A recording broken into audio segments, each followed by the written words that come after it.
नमस्कार, मैं राकेश परमार और आप देख रहे हैं महत्वपूर्ण मुद्दा। मित्रों, महत्वपूर्ण मुद्दे में आज सबसे महत्वपूर्ण सूचना आपको देना है कि भारत में जो आज जम्मू कश्मीर से 370 हटा है, इसका मांग करने वाले पहले राष्ट्र नायक राष्ट्रपुत्र भारत के लाल पंडित श्यामा प्रसाद मुखर्जी का आज बलिदान दिवस है। उन्होंने जिन मूल्यों पर बलिदान दिया था, वो मांग थी कि इस देश में एक विधान, एक निशान और एक संविधान होना चाहिए, जो तब नहीं था। अभी कुछ दिन पहले तक जम्मू कश्मीर का अपना निशान था, अपना विधान था और अपना संविधान था। लेकिन अब नरेंद्र मोदी के कुशल नेतृत्व में, गृह मंत्री अमित शाह के प्रयास और सबसे ज्यादा जम्मू कश्मीर के लोगों के जनभावनाओं के वजह से जम्मू कश्मीर अब एक विधान, एक निशान और एक संविधान के तहत भारत का अभिन्न अंग बना हुआ है। अभिन्न अंग तो पहले से भी था, लेकिन अब कानूनी रूप से जो उसको विशेष राज्य का दर्जा दे करके हमसे अलग थलग करने, दिखाने और बताने का जो साजिश रचा गया था, अब वो खत्म हो चुका है। अब कश्मीर और जम्मू पूरा का पूरा पूर्णतः एक है, जैसे यूपी, बिहार, बंगाल जैसे राज्य हमारे देश के अलग अलग पुष्पों का मिल करके पुष्प गुच्छ तैयार करते हैं, उसी का एक पुष्प जम्मू कश्मीर है। आज उस महानायक को मैं बारंबार प्रणाम करता हूँ, सत नमन करता हूँ, उनके श्री चरणों में अपना वंदन निवेदित करता हूँ, जिन्होंने इस मांग को लेकर के अपनी सर्वोच्च कुर्बानी दी और वो रहस्यमय रूप से मृत्यु को प्राप्त किए, जिसे हम बलिदान के रूप में मानेंगे, उनके वीर गति को मेरा हो। मित्रों, आज का बात है कि अमेरिका में मोदी और पटना में मोदी। बात पहले अमेरिका की। मित्रों, अमेरिका में जो नरेंद्र मोदी की धूम मची है, उसका कारण मोदी ही नहीं, वह सोच है जो मोदी को अलग करती है। 1952 से लेकर के आज तक हम अलग अलग राष्ट्रों से, अलग अलग देशों से अलग अलग रक्षा सौदे या अलग अलग जरूरतों के हिसाब से सौदा करते आए हैं, कुछ लिए हैं, कुछ दिए हैं। लेकिन जो नरेंद्र मोदी की पॉलिसी है, सोच है, या उनका जो काम करने का तरीका है, वो औरों से अलग है। श्रीमान नरेंद्र मोदी टेक्नोलॉजी ट्रांसफर मतलब तकनीकी हस्तांतरण के साथ रक्षा सौदा कर रहे हैं। मतलब यह है कि जो रक्षा सामग्री हम विदेशों से आयात करेंगे, मतलब जो अमेरिका से आएगा, उसके साथ साथ उसका तकनीक भी आएगा। मतलब हम साल 2 साल 5 साल में उसको बनाने की दक्षता हासिल कर लेंगे। यह बात सर्वविदित है कि दुनिया में सबसे ज्यादा प्रशिक्षित इंजीनियर हमारे ही देश में, सबसे ज्यादा ज्ञान, विज्ञान और तकनीक को समझने वाले युवाओं का फोर्स हमारे पास है। दुनिया में कहीं भी आप जाएंगे तो जो तकनीकी क्षेत्र में काम करने वाली कंपनियां हैं, उसके सर्वोच्च आसन पर हमारा भारतवंशी विराजमान है।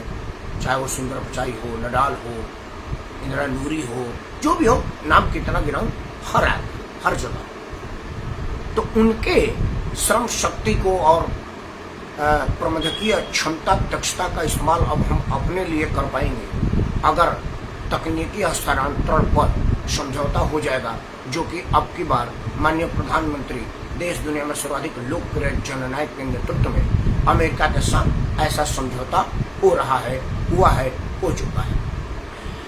जो ड्रोन आ रहे हैं, जो और आ रहे हैं, वो अलग है, टीवी पर आ चुका, उसको मैं बार बार नहीं कहूंगा, क्योंकि जब से मोदी जी गए उसके 2 दिन पहले से टीवी पर अमेरिका के अलावा और कुछ नहीं है, तो मैं भी आपको बोर करूं, यह ठीक नहीं।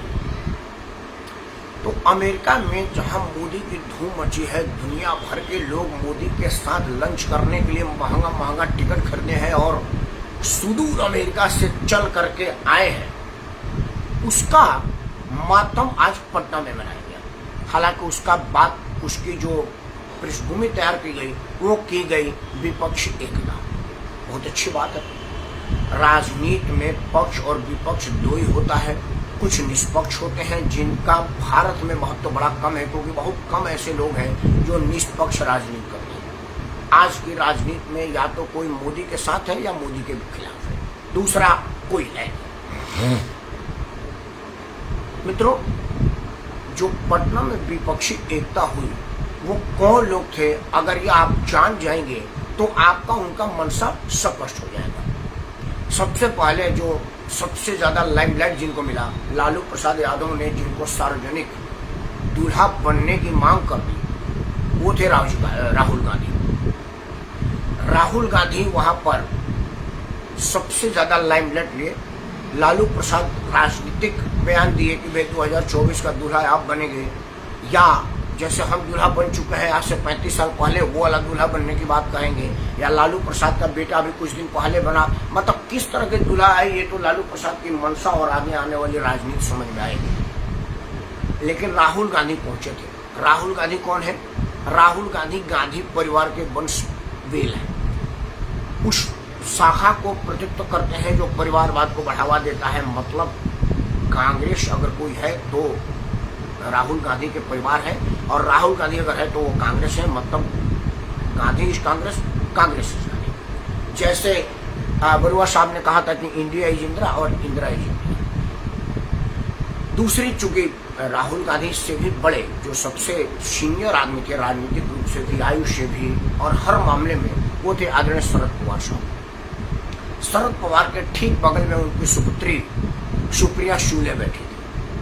माता सुप्रिया सुले की सूल अजीत दादा पवार के सीने पर ठुक गया है, और अब शरद पवार का अगला प्रतिनिधित्व सुप्रिया सुले करेंगी, यह वहां परिलक्षित हो रहा था। परवार वंश का अगला वृषबेल का है। उसके बाद आदरणीय बाला साहब ठाकरे के नीतियों को तिलांजलि देने वाले उनके चित्रकार पुत्र, जो कभी कार्टून बनाया करते थे, आज खुद ही राजनीति के कार्टून बन गए हैं, श्री उद्धव ठाकरे जी थे। उनके साथ उनका वो बेटा था जो उधे मंत्रिमंडल में मंत्री भी था। मतलब ठाकरे परिवार का अगला राजनीतिक विस्फोट। उसके बाद जो अगली पंक्ति थी वो पंक्ति थी ममता बनर्जी की। ममता बनर्जी का अभिषेक अगला राजनीतिक विस्फोट है। वहां भी किसी और की कोई एंट्री नहीं है। नाम कितना रखो, हर आदमी पारिवारिक राजनीतिक विस्फोट को फलफुलित करने के उद्देश्य से राजनीति में अपना मुकाम हासिल करना, अपने आप को रेलेवेंट बनाए रखने की सोच के तहत या साजिश के तहत वहां पहुंचा हुआ था। कोई ऐसा आदमी नहीं था जिसका राजनीति परिवार से अलग हो और जो देश के भले के लिए राजनीति करना चाहता हो। ऐसा आप कह सकते हैं कि सीताराम येचुरी, मतलब कम्युनिस्ट के भी कुछ लोग थे जिनका यह उद्देश्य था कि हमको निष्पक्ष राजनीति करनी है, भारत के हितों की राजनीति करनी है, क्योंकि कम्युनिस्ट में पारिवारिक विस्फोट की कोई परंपरा अब तक नहीं है। आगे क्या कहेंगे, लेकिन कम्युनिस्ट का जो राजनीति है वह समझ से परे है, और वो किस तरह के राजनीति करते हैं यह बताने की जरूरत नहीं है।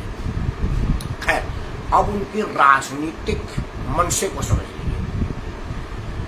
कलकत्ता के में कांग्रेस पार्टी के नेता सदन अधीर रंजन चौधरी अपने कार्यकर्ताओं के पीटे जाने के विरुद्ध में धरने पर है, और पटना में ममता बनर्जी राहुल गांधी के बगल में कुर्सी पर हंस हंस के बातें कर रही है।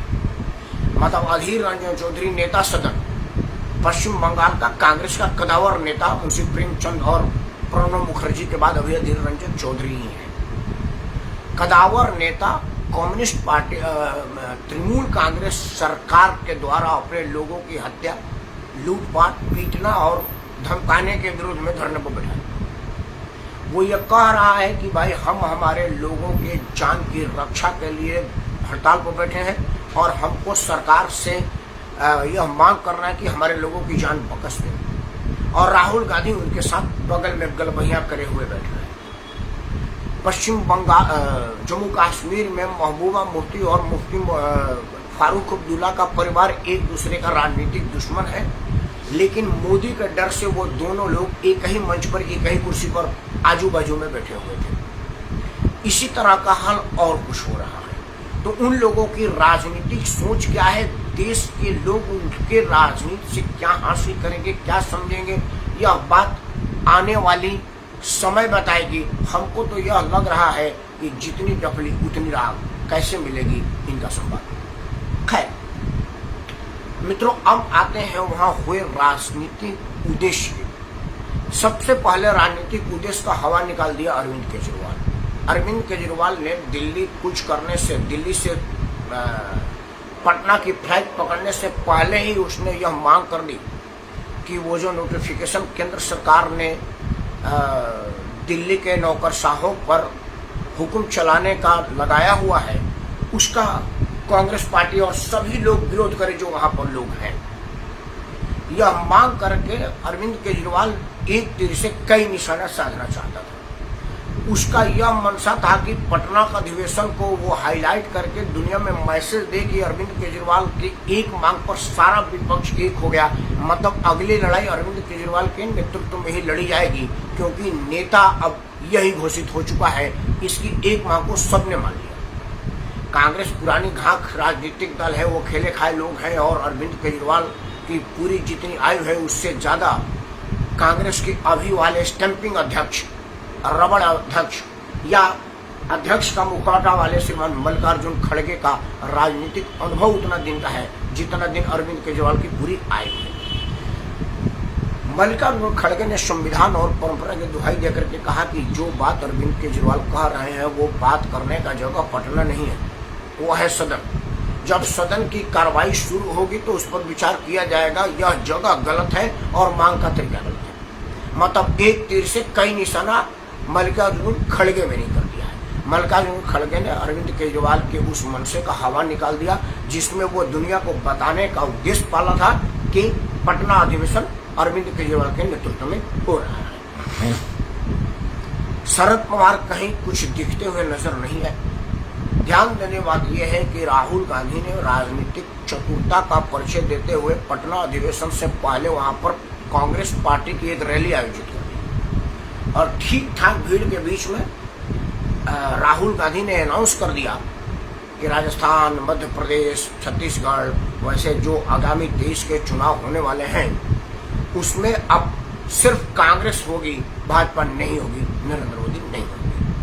मतलब उन्होंने अपने से यह घोषित कर दिया कि जो आगे आने वाला मोदी विरोध का झंडा है वो सिर्फ राहुल गांधी के पास है, कांग्रेस के पास है, और वही इसको हटा सकते हैं। इसी के आलोक में आज पूरा बैठक हुआ, इसीलिए कोई निर्णय नहीं लिया जा सका, क्योंकि राहुल गांधी का पटना में अपने कांग्रेसी कार्यकर्ताओं को संबोधित करते हुए बोला गया बयान, अगर पटना अधिवेशन का आधिकारिक बयान मान लिया जाता तो बाकी के लोग जो वहां गए हुए थे वो सब लोगों की राजनीतिबाजी खत्म हो जाती। कांग्रेस ने भी बड़ी चालाकी से कांग्रेस कार्यकर्ताओं का मीटिंग ऑर्गेनाइज कर दिया था।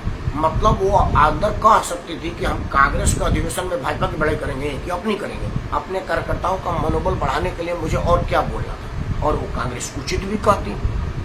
शरद पवार साहब को इसमें कुछ बोलते नजर नहीं आए। वो उम्मीद पाले बैठे थे कि वरिष्ठता का ख्याल करते हुए वहां के लोग ये कहेंगे कि भाई पवार साहब सबसे सीनियर है, इन्हीं को मार्गदर्शन करना चाहिए था, लेकिन ऐसी कोई मंशा किसी की तरफ से हुई नहीं।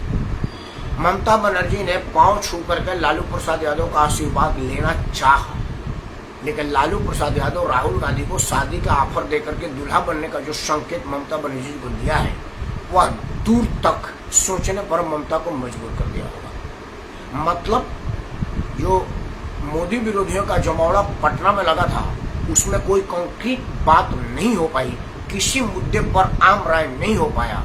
यह मामला बेमतलब की हुई एक भीड़ के अलावा और कुछ नहीं हो सका। सारे लोग मिले, सारे लोग आए। स्टालिन तक दक्षिण से आए थे, वो भी राजनीतिक करुणानिधि के राजनीतिक विष बेल ही है जो राजनीतिक क्षितिज पर विराजमान होना चाहते हैं। लेकिन सबसे चिंता का विषय था कि वह देशवासियों को यह बताने में सफल नहीं रहे कि मोदी के विरोध को। ममता बनर्जी ने जरूर कहा कि पटना राजनीति का स्वरूप तय करने का एक पावन पवित्र स्थान है। बिल्कुल स्थान है।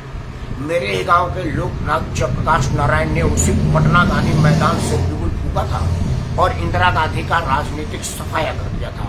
और उनको सत्ता से हटा करके खुद सत्ता पर काबिज हो गए थे। लेकिन ममता बनर्जी यह नहीं बताई साथ में कि वह क्यों और किस परिप्रेक्ष्य में हुआ था। असल में क्या था कि लोकनायक जयप्रकाश नारायण ने अलग अलग राजनीतिक दलों का कोई मंच नहीं बनाया था, सभी राजनीतिक दलों को मिला करके एक राजनीतिक पार्टी बनाई थी, जनता पार्टी। और इंदिरा गांधी को शिकस्त दिया था जनता पार्टी ने, क्योंकि जब एक निशान एक विधान पर लड़ाई होगी तो लोगों को यह सोचने में आसानी होगी कि 1+1 में हु इज बेस्ट। लेकिन 1+all में तो हर आदमी परेशान होगा, क्योंकि पश्चिम बंगाल में तृणमूल कांग्रेस किसी को माइलेज देगी नहीं, और क्यों देगी, उसका बहुत है, वो बढ़त है वहाँ पर। वही हाल राजस्थान और छत्तीसगढ़ में, कांग्रेस क्यों वहाँ पर अपने बढ़त में सरकार में अपने सचिन पायलट को तो वहाँ पर दे ही नहीं रही है, तो आपको कैसे दे देगी। वही हाल स्टालिन का है, तमिलनाडु में स्टालिन क्या ममता बनर्जी या राहुल गांधी को कोई स्कोप देंगे? There are no room for any others. इन्हीं सोचों के वजह से जनता परेशान होगी कि वो किसको वोट दे। एक राजनीतिक शख्सियत ने यह जरूर कहा कि भाई एक चीज स्पष्ट है, तो ममता बनर्जी ने बोला था, नामे रख देता हूँ, कि पहला चीज कि हम एक है, आपको तो एक होना ही है, क्योंकि किसी को सीबीआई का डर है, किसी को ईडी का डर है। आपके अपने नजदीकी मित्र के घर छोड़ो, उनके गर्लफ्रेंड तक के नोटों का बंडल मिला था, तो अभी आगे भी है, क्योंकि कई लोग लाइन में है और आपको इसकी जानकारी भी है। तो इस बात से बचने के लिए आपको एक छतरी के नीचे आना ही पड़ेगा, ताकि कल को आप राजनीतिक बयान दें कि देखिए मुझे मोदी विरोध में उठने का परिणाम भुगतने के लिए ईडी सीबीआई का छापा मार दिया, जैसा राजनीतिक दल के लोग करते हैं। खैर, पटना की उमस से अब शिमला की ठंडी वादियों में अगले महीने यह बैठक होगी। और शिमला ही क्यों, 2024 के परिणाम आ जाने तक यह अलग अलग जगहों पर अलग अलग परिप्रेक्ष्य में मीटिंग होगी, और यह तब तक होती रहेगी जब तक चुनाव के परिणाम न आ जाए। और अंतिम मीटिंग चुनाव परिणाम आने के बाद होगा कि क्या खोया, क्या पाया, किसकी वजह से खोया और किसकी वजह से पाया, और तब जा करके मामला आगे समझ में आएगा कि कौन कितने पानी में है और जनता किसके साथ है। मैं 2 सुझाव दे देता हूँ। देखिए, अगर आप नरेंद्र मोदी से लड़ना चाहते हैं तो आपको मोदी के हथियार से ही मोदी से लड़ना पड़ेगा, और मोदी का हथियार आपके पास है। मोदी से लड़ने के लिए आपको लोकनायक जयप्रकाश नारायण के पावन पवित्र धरती को चुनने की जरूरत नहीं है, उनके राजनीति को चुनने की जरूरत है। और उनका राजनीति था सभी लोगों का एक राजनीति में विलय, एक पार्टी में विलय। तो क्या यह होगा कि कांग्रेस और तृणमूल कांग्रेस एक पार्टी में विलय कर लेगी? क्या यह होगा कि अरविंद केजरीवाल उसी कांग्रेस में विलय कर लेगा जिससे उसको दिल्ली में लड़ना है, पंजाब में लड़ना है? क्या स्टालिन उस पार्टी से विलय कर लेगा जिसको वो एक पार्टी से लड़ना है? क्योंकि ये लोग अपने अपने राज्यों में इन्हीं पार्टियों के साथ लड़ते हैं जिनके साथ एक मिलकर के मोदी से लड़ने का स्वांग रच रहे हैं या दिखावा कर रहे हैं। तो देश की जनता इतनी बेवकूफ तो है नहीं कि स्टालिन के उस खेल को नहीं समझेगी कि भाई एडीएमके और डीएमके तमिलनाडु में तो लड़ रही है, दिल्ली में एक है, कैसे? दिल्ली की जनता यह पूछेगी ना कि भाई अरविंद केजरीवाल, यहाँ पर तो तुम कांग्रेस से लड़ रहे हो, और जब दिल्ली के केंद्र की गति की जरूरत है तो तुम एक हो, ऐसा कैसे हो सकता है? ममता बनर्जी क्या बताएंगी पश्चिम बंगाल में कि भाई मोदी से लड़ने के लिए हम एक हैं, और जब पश्चिम बंगाल की लड़ाई होगी तो हम अनेक हैं। यह जनता कंफ्यूजन में फिर किसको वोट देगी यह बताने की जरूरत नहीं। मैं समझ रहा हूँ, मुझे लग रहा है कि आप भी समझ गए। तो मित्रों, आपसे सिर्फ एक ही मांग है कि चुनाव जब आवे तो आप इन जो चुनावी मेढकों की इधर उधर टकराने वाले क्रियाकलापों को ध्यान से विचार करिएगा और सोचिएगा कि यह लोग एक मंच पर आने की दिखावा क्यों कर रहे हैं। क्या इनको अमेरिका में तकनीकी स्थानांतरण होने वाले बात पर क्षोभ है? क्योंकि अगर तकनीकी स्थानांतरण होगा तो साल 2 साल 5 साल के बाद वो चीज़ हमारे देश में बनने लगेगी जिसकी आयात में कमीशन के नाम पर राजीव गांधी की सरकार चली गई है, जिसके कमीशन के नाम पर कई लोगों को जेल जाना पड़ा और कई लोगों पर जांच बैठी। तो क्या वो इससे दुखी हैं कि अगर मोदी कुछ दिन और रह गए तो इतना सामरिक रूप से भारत को सक्षम कर देंगे कि उनको बाहर से हथियार आयात करने की जरूरत नहीं पड़ेगी, और अगर बाहर से आयात नहीं होगा तो हमारा कमीशन का क्या होगा? या वो यह चाह रहे होंगे कि अगर मोदी का इसी तरह से देश में बढ़त रहा तो परिवारवाद का सफाया जिस तरह से करीब करीब होता हुआ प्रतीत हो रहा है, कहीं ऐसा ना हो कि समूल नाश हो जाए। क्योंकि कुछ राजनीतिक दल बिल्कुल एज पर बैठे हैं। अगर उत्तर प्रदेश में समाजवादी पार्टी का कुछ बढ़िया नहीं होता है तो यह पार्टी को अब सैटेलाइट से ढूंढना पड़ेगा और बाद में हम लोग टीवी चैनल पर डिबेट में बैठ के कहेंगे कि देखिए एक जमाना था जब समाजवादी नाम की एक पार्टी हुआ करती थी जिसके मुलायम सिंह अध्यक्ष होते थे, लेकिन उनके दुखद देहांत के बाद यह पार्टी कहाँ है खोजने से भी नहीं मिल रही है। जिस तरह से भृगु फुकन और हेमंत मोहंता का असम में हुआ है, ये लोग सरकार बनाए थे और आज कहाँ है किसी को पता नहीं। उसी तरह से अगर लालू प्रसाद के बेटे का कुछ नहीं हुआ तो वह यह सोच सोच करके सर पीट पीट करके मरेगा कि उस पलटू चाचा के श्री चरणों में सस्ट्रांग होने का क्या फायदा अगर केंद्र में हमारा कुछ भी नहीं हो पाया तो। ममता बनर्जी फिर अपने आप को माफ नहीं कर पाएंगी कि उस लालू प्रसाद के श्री चरणों में मैं झुकी हूँ जिसके रेल घोटाले को मैंने सार्वजनिक अपमान किया था और कहा था कि लालू प्रसाद यादव ने रेल मंत्री रहते हुए कुछ नहीं किया। राजीव गांधी के बेटे को सार्वजनिक रूप से दूल्हा बनने की मांग करने वाले लालू प्रसाद यादव को लगेगा कि भाई कुछ भी नहीं हुआ और मैं मुफ्त में बदनामी मिलेगी, तो यह एक दूसरे पर ब्लेम करेगा। इसीलिए इन सब अंत के झगड़ों के बचाव का एकमात्र उपाय है कि चुनाव में बहकावे में न आए, अपना अकल लगाएं। अगर आप अपना अकल लगाएंगे तो वोट किसको देंगे या मैं तो जानता हूँ, आप भी जानते हैं, पब्लिक तो सब जानती है, क्या करें। खैर, आप अपना बहुत से भी ज़्यादा बहुत ख्याल रखिएगा क्योंकि गर्मी की उमस और बरसात की आमद की उम्मीद मौसम के करवट लेने का होता है जिसमें बहुत सारी बीमारियों का पनपने का खतरा होता है। तो इनसे बचें क्योंकि बचाव ही आपका उपाय है, वरना सरकारों ने जो अस्पतालों की स्थिति बना रखी है वह किसी से छुपा नहीं है। तो सरकार के बनाए अस्पताल के भरोसे ना रहें, खुद के भरोसे रहें और स्वस्थ रहें, निरोग रहें। और अंत में एक बार कहूँगा कि नित्य करे योग तभी रहेंगे लोग। जय हिंद, धन्यवाद।